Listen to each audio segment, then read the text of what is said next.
नमस्कार दोस्तों, आप देख रहे हैं 4 PM महाराष्ट्र और मैं हूं मयूर परीख। दोस्तों, राजनीति में रस्साकशी, एक दूसरे का विरोध, झगड़ा, षड्यंत्र ये कोई नई बात नहीं है।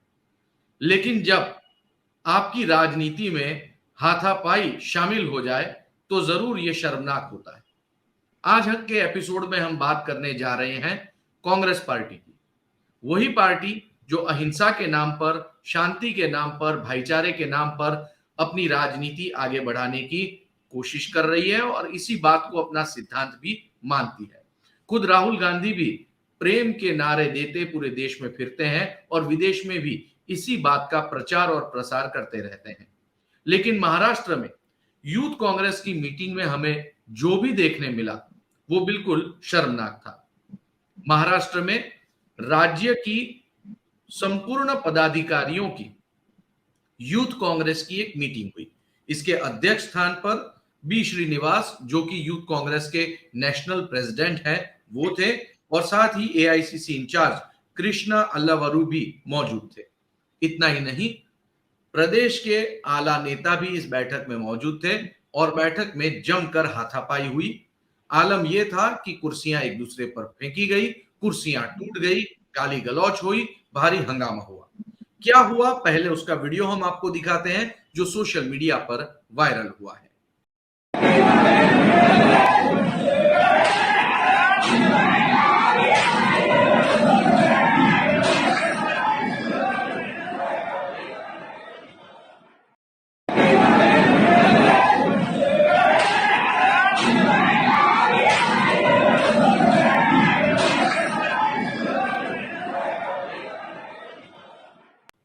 तो दोस्तों, आपने ये वीडियो देखा। ये वीडियो मुंबई के दादर इलाके में कांग्रेस की हेड ऑफिस, जिसे तिलक भवन कहा जाता है, उसका ये वीडियो है। इस वीडियो के सोशल मीडिया पर लीक होने के बाद कांग्रेस पार्टी के ऊपर बीजेपी ने पलटवार किया। बीजेपी तो वैसे ही मौका ढूंढ रही थी। महाविकास आघाड़ी में बीजेपी का दमखम से विरोध करने वाली कांग्रेस पार्टी के अंदरूनी कलह की बात सतह पर आने के बाद हंगामा बहुत हुआ। बीजेपी ने कई सारे आरोप लगाए। दरअसल बात यह है कि महाराष्ट्र में यूथ कांग्रेस की कमान कुणाल राउत के पास है। कुणाल राउत ये नितिन राउत के बेटे हैं। नितिन राउत ये कांग्रेस के नागपुर के कद्दावर नेता हैं जो एनर्जी मिनिस्टर रह चुके हैं पिछली सरकार में और पार्टी में बहुत बड़ी ताकत रखते हैं विदर्भ इलाके में। कुणाल राउत के खिलाफ एक दूसरा खेमा भी मौजूद है और दूसरे खेमे ने कुणाल राउत के खिलाफ कई सारी शिकायतें की हैं। ये वो शिकायतें हैं जिस शिकायतों में कुणाल राउत को मनमानी करने का आरोप लगाया गया है। वैसे कुणाल राउत बोलने में बहुत ज्यादा बोल्ड है। कुछ समय पहले कुणाल राउत ने कांग्रेस पार्टी के खिलाफ ही मोर्चा खोल दिया था। एक प्रेस कॉन्फ्रेंस की थी यंग इंडिया के बोल के नाम से और इस प्रेस कॉन्फ्रेंस में उन्होंने ये कह दिया कि यदि नौबत आई तो वो कांग्रेस पार्टी के खिलाफ ही मोर्चा निकाल देंगे और अपने पिताजी के खिलाफ तक, यानी कि नितिन राउत के खिलाफ भी मोर्चा खोल देंगे। आइए वो वीडियो भी हम आपको दिखाते हैं। नाही, वेळ पडणार तर मी खरंच सांगतो की मी माझ्या वडिलांचा अगेन्स्टमध्ये पण मोर्चा द्यायला तयार आहोत। आमची हेच प्रयत्न आहे की आम्ही एक व्हॉइस ऑफ युवकांचे, अजून आम्ही आमचं युवकांचा आजचा मुद्दा रोजगारचा वरती आहे। वेळ आली तर माझे वडील झाले, आमची सरकार झाली महाविकास आघाडी, त्याच्यावरती पण आम्ही रोजगारवरती आक्रमण करू। तो कुल मिला के कुणाल राउत की इन बयानबाजी और आंदोलनों के बाद कांग्रेस पार्टी के भीतर का झगड़ा जब सतह पे आया है तो ये बात भी कही जा रही है कि दरअसल ये यूथ कांग्रेस का झगड़ा सीनियर कांग्रेसियों के झगड़े का एक प्रतिबिंब ही है। इस पूरे मामले पर बातचीत करने के लिए आज हमारे साथ वरिष्ठ पत्रकार विनोद यादव मौजूद हैं। विनोद जी, 4 PM महाराष्ट्र में आपका स्वागत है। विनोद जी बहुत ही सीनियर जर्नलिस्ट है महाराष्ट्र में। कई दशकों से वो महाराष्ट्र की राजनीति को ट्रैक करते आए हैं। खासकर कांग्रेस पार्टी और मंत्रालय में क्या चल रहा है इस पर इनकी बहुत तगड़ी पकड़ है।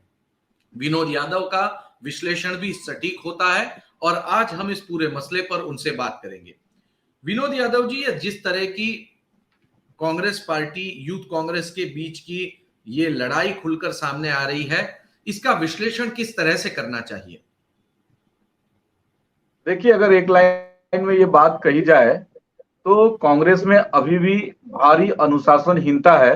ये चीज स्पष्ट हो गई, क्योंकि ये लड़ाई कहाँ हुई, तो महाराष्ट्र में कांग्रेस का जो मुख्यालय है उसके अंदर ये लड़ाई हो रही है। और ये लड़ाई कब हो रही है?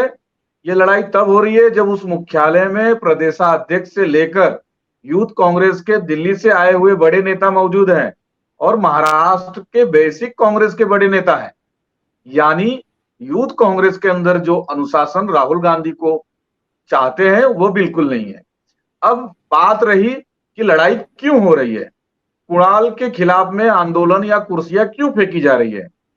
कुणाल नितिन राउत के बेटे हैं, तो एक आरोप यह है कि पिता मंत्री रहे, पिता विधायक रहे और उनका बेटा अब प्रदेशाध्यक्ष है।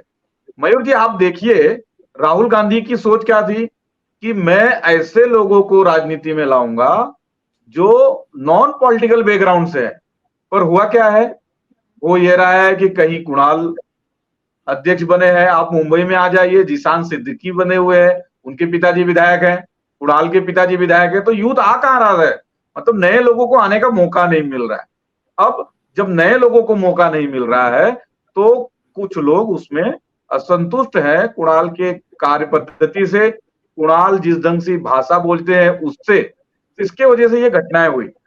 एक चीज और उसमें कहीं मुझे नजर आती है कि महाराष्ट्र की राजनीति मराठा डोमिनेंट रही है और कांग्रेस ने क्या किया है, बेसिक कांग्रेस का जो नेतृत्व है वो नाना पटोले के पास में है। यानी ओबीसी के हाथ में बेसिक का आपने दे दिया है कमान, और यूथ का क्या किया है, यूथ को कमान आपने कुणाल के रूप में दलित के हाथ में दे दिया है। तो इनके पास में जो मराठा नेतृत्व है, मराठा यूथ है, ऐसे कई लोग हैं जो बहुत सक्षम है, कुणाल से बहुत अच्छे हैं काम करने में, लोकप्रियता में, लेकिन उन्हें आगे आने का मौका नहीं मिल रहा। उन्हें कहीं ना कहीं लग रहा है कि ये विदर्भ के जो लोग हैं वो हमें ब्लॉक कर रहे हैं। मुझे एक चीज और इसमें नजर आती है कि नितिन राउत जो है वो पूरी तरह से नाना पटोले के विरोधी खेमे से हैं। वो नाना पटेलों को कैसे प्रदेशाध्यक्ष पद से हटाया जाए, इसकी जो मुहिम चल रही है उसके एक भाग है या एक सदस्य है। तो कहीं ना कहीं इस पूरे हंगामे के पीछे नाना पटोले के जो समर्थक यूथ कांग्रेस में है वो भी इसमें इन्वॉल्व थे। जो कुछ हुआ, जो कुछ दिखा, वो कांग्रेस को बहुत ही नुकसान पहुंचाने वाला है। और बड़े आश्चर्य की बात तो ये है कि कांग्रेस में ऐसी अनुशासनहीनता को गंभीरता से लेने वाले नेता भी नहीं बचे। पार्टी की इमेज खराब हो रही है, आने वाले समय में लोकसभा में आपको जाना है, हो सकता है कि उसके बाद आप विधानसभा में जाए या बीच में कारपोरेशन इलेक्शन में जाए, तो आप अनुशासनहीनता के साथ में इस तरह की चीजें देख रहे हैं। कांग्रेस में कमान किसी का किसी के ऊपर नहीं रहा, सब बेलगाम हो गए हैं। यह घटना पूरी तरह से इस चीज को दर्शाती है। विनोद, आपने बहुत ही सटीक विश्लेषण किया। एक घटना हमने कुछ दिन पहले भी देखी थी, जब सीएसटी पे एक सार्वजनिक कार्यक्रम चल रहा था और जिसमें जिशान सिद्दीकी ने पत्रकार का हाथ पकड़ लिया था और बड़ा हंगामा हुआ था, जिसको लेकर प्रेस क्लब ने भी विरोध अपना दर्ज किया था कि पत्रकारों को पत्रकारिता करने से रोकना ये ठीक बात नहीं है। आपने यहाँ पे नेपोटिज्म की बात की। बीजेपी तो यही मौका ढूंढती रहती है कि उन्हें नेपोटिज्म लगाने का आरोप लगाने का मौका मिल जाए, क्योंकि यही उनका सबसे बड़ा एजेंडा रहा है।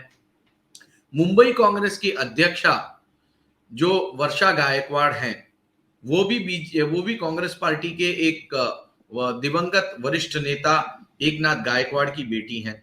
क्या ये सारी बातें कांग्रेस पार्टी को वोट बैंक के भीतर चोट पहुंचा सकती हैं? देखिए, कुणाल वाली जो घटना हुई है वो निश्चित ही कांग्रेस को और उसके कांग्रेस की छवि और उसके वोट बैंक को नुकसान पहुंचाएगा। कांग्रेस की मजबूरी यह है, कुणाल दलित है, एक्शन कैसे लेंगे, जाति समीकरण कहीं ना कहीं गड़बड़ होगा। मयूर जी, आपने बात की मुंबई कांग्रेस की जो नई अध्यक्षता है वर्षा गायकवाड़ की। वर्षा गायकवाड़ लगातार कई विधानसभा इलेक्शन जीत के आ रही हैं। जब मोदी लहर थी तब भी वो विधानसभा जीत के आई, तो उन्होंने अपनी चीजें को प्रूव की है कि उनकी योग्यता प्रूव हुई है। पर अगर यूथ कांग्रेस में बात करें, जिशान सिद्दीकी की जिस तरह से पत्रकारों के साथ में उन्होंने बदसलूकी की, जिशान सिद्दीकी का कोई बेसिक कुछ नहीं है। आप ये समझिए कि अगर वो कहीं बांद्रा ईस्ट की सीट से चुन के आए हैं तो उसकी हकीकत आपको भी पता है कि किस तरह से आए हैं, और पूरी मुंबई के लोगों को पता है। आज उनके हाथ में पार्टी ने यूथ कांग्रेस मुंबई की कमान सौंपी हुई है। मुंबई की तो बात छोड़ दीजिए, वो बांद्रा ईस्ट के बाहर उनको पहचानने वाले लोग नहीं है। यूथ कांग्रेस के अंदर गणेश यादव जैसे लोग जो पूरे मुंबई को अच्छे ढंग से जानते हैं, उनका अपना जनाधार है, उनको मानने वाला बड़ा वर्ग है, ऐसे लोगों को पार्टी ने दरकिनार किया हुआ है।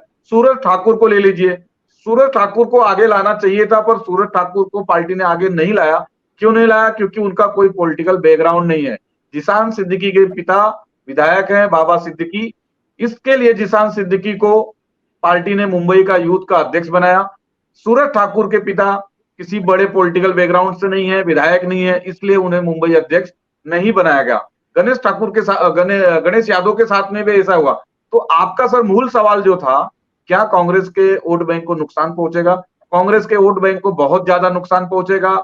और मुझे लग रहा है कि जिस तरह से मविया में ये लोग एक समीकरण बनाने की कोशिश कर रहे हैं, कर्नाटक इलेक्शन के बाद एक थोड़ा सा मूवमेंट आया हुआ है, पर ऐसी घटनाएं उनके वोट बैंक को निश्चित ही बहुत ज्यादा क्षति पहुंचा रही है। जी बहुत बहुत शुक्रिया विनोद यादव जी। तो कुल मिलाकर कांग्रेस, यूथ कांग्रेस में जो कुछ भी हुआ, शर्मनाक हादसा, एक दूसरे के साथ हाथापाई, मारामारी, इस पूरे कांड के चलते यूथ कांग्रेस की महाराष्ट्र में छवि धूमिल हुई है। राहुल गांधी के जो भी दावे थे, वो दावे यूथ कांग्रेस की इस मीटिंग में मारामारी के साथ में उड़ते हुए दिख रहे हैं। और जिस तरह का माहौल इस समय बना हुआ है कांग्रेस पार्टी के भीतर, निश्चित तौर पर इस तरह की परिस्थितियों में वो आने वाले चुनाव का मुकाबला एकजुट होकर कैसे करेंगे, ये अपने आप में एक चुनौती बनी हुई है। हमारे साथ में वरिष्ठ पत्रकार विनोद यादव जुड़े, उन्होंने सटीक और जमीन के साथ जुड़ी हुई रिपोर्टिंग की है और हमें जो जानकारी प्रदान की है। बहुत बहुत धन्यवाद विनोद जी इस शो में आने के लिए। तो आज के शो में बस इतना। पिछले 24 घंटों में महाराष्ट्र की राजनीति में कौन सी बड़ी घटना हुई, इस शो के माध्यम से मैंने आप तक पहुंचाया। कल फिर एक बार नया शो लेकर मैं आपके सामने आऊंगा और 24 घंटे के भीतर महाराष्ट्र की राजनीति के गलियारों में क्या नई घटना हुई है, ये आपके सामने पेश करूंगा। आप 4 PM महाराष्ट्र यूट्यूब चैनल को सब्सक्राइब करना ना भूलें, साथ ही बेल बटन जरूर दबाएं। बहुत बहुत धन्यवाद।